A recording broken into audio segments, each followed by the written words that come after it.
বারবার তোমাদেরকে কি বলবো সে কথাগুলো বলছি আর বারবার আমি ডিলিট করছি। তো আমার ভালোই লাগে তোমাদের সাথে কথা বলতে। আগে ভিউটা দেখলে মন খারাপ হয় যে এত কম ভিউ হচ্ছে, কিন্তু এটা আমার এখন একটা এত শখের জিনিস হয়ে গেছে। সারাদিনে আমার যতই কষ্ট হোক, যতই কাজ থাকুক, যত রকমের অবস্থায় থাকি না কেন, আমার এই ভিডিও করে তারপরে তোমাদের সাথে কথা বলতে বেশ ভালোই লাগে।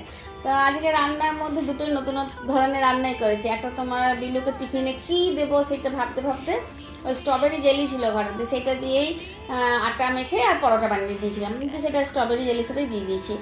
খেতে তো ওর ভালোই লেগেছে, স্কুলে সব বন্ধুদেরও ভালোই লেগেছে, কিন্তু আমি আর করবো না এই রান্নাটা, জানো তো। ধরো এতটাও ভালো হয়নি। আর সেই তাল লুচির মতনই খেতে হয়েছে, মানে বিশাল কিছু যে একদম এক্সট্রাঅর্ডিনারি খেতে হয়েছিল সেরকমও কিছু না। আর ভাতে রান্না করে নিয়েছিলাম আজকে ওই যে সেই তোমার লোটে মাছের ঝুড়ো হয় না, তো লোটে মাছের ঝুড়ো তো আমি কোনোদিন খাইনি, কিন্তু টিভিতে দেখেছি ভিডিওতে। তো সেই জন্য আজকে আমি বানিয়ে নিয়েছিলাম ওই রকম ভেবেই, মুসুরি ডাল দিয়ে ডিমের ঝুড়ো। তো মুসুরি ডালটা না আমি নুন দিয়ে আর খুব ঝরঝরেভাবে মানে সেদ্ধ করে নিয়েছিলাম, ডালের মতন জল জল রাখিনি, তোমরা দেখতেই পাচ্ছ। আর এইদিকে তোমার পেঁয়াজ ভেজে নিলাম, তার সাথে তোমার রসুন বাটা, আদা বাটা দিলাম, শুকনো লঙ্কার গুঁড়ি, হলুদ গুঁড়ি, ধনে গুঁড়ো, জিরে গুঁড়ো সব দিয়ে, আর টমেটো দিয়েছিলাম। বেশ ভালো করে মশলাটা পরিমাণ মতো নুন চিনি দিয়ে কষিয়ে নিয়েছিলাম।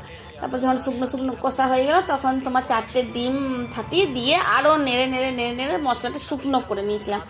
তারপর উপর থেকে আমি ওই মুসুরির ডালের সেদ্ধটা দেখতেই পাচ্ছ যখন দিচ্ছি কড়াই কতটা ঝরঝরে হয়েছে দিয়ে দিয়েছিলাম। তারপর নেড়ে চেড়ে নামিয়ে নিলাম। গরম ভাতে খেতে কেমন লাগছিল জানো, ওই ব্রেন ফ্রাই খাই না আমরা, সেই এমনি সেই দেশীয় ছাগলের সেই মাথার ঘিলুটা আমরা ভেজে খাই না পেঁয়াজ দিয়ে, একদম ওই রকমই স্বাদ লাগছিল খেতে। আর দারুণ খেতে লাগছিলো গরম ভাতে। আমরা বাঁধাকপি তরকারি করেছিলাম, তো সেটা বেশি নিতে হয়নি, ওটা দিয়ে আবার রাতে রুটি বা মুড়ি খেয়ে নেবো বলে রেখেই দিয়েছিলাম। আর এটা দিয়ে খেতে দারুণ লাগলো, মুসুরির ডালের সাথে তোমার ডিমের ঝুড়ো। তো যদি কোনো দিন ধরো ডাল করতে ইচ্ছে করছে না বা ডিমের কারি খেয়ে খেয়ে বোর লাগছে, তাহলে এই দুটো মিশিয়ে একটা ঝুড়ো কিন্তু রাঁধতেই পারো, মুসুরি ডাল দিয়ে ডিমের ঝুড়ো। খেতে কিন্তু খুবই ভালোই লাগবে, খেতে খুব সুন্দরই লাগবে। আর যদি তোমাদের এই ভিডিওটা ভালো লাগে তাহলে লাইক শেয়ার কমেন্ট করে দিও।